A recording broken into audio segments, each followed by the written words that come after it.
কিশোরগঞ্জে শীতের সঙ্গে পাল্লা দিয়ে হাসপাতালগুলোতে বাড়ছে ঠান্ডাজনিত রোগীর সংখ্যা। বেশি আক্রান্ত হচ্ছেন শিশু এবং বয়স্করাই।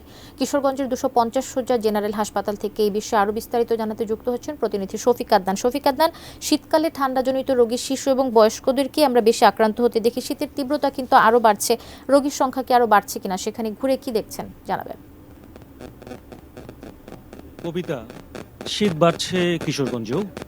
শীতের পাশাপাশি ঘন কুয়াশা, হিমেল বাতাস শীতের তীব্রতা কিন্তু আরো বাড়িয়ে দিয়েছে। দুপুরেও সূর্যের দেখা মিলছে না।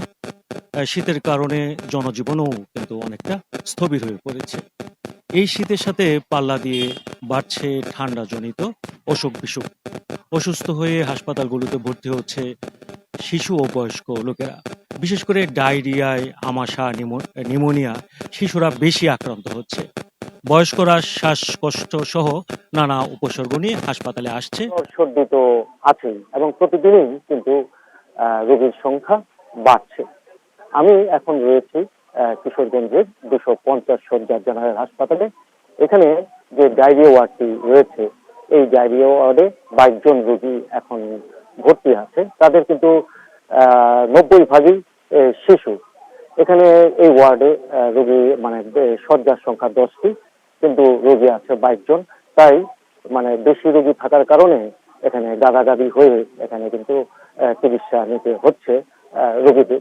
তাছাড়া আমি এখানে যে শিশু ওয়ার্ড আছে, শিশু ওয়ার্ডও গিয়েছিলাম। সেখানেও কিন্তু ঠান্ডাজনিত অসুখ বিসুখে রোগীরা মানে শিশুরা ভর্তি হয়েছে। আজকে এখানে 24 জন শিশু ভর্তি হয়েছে।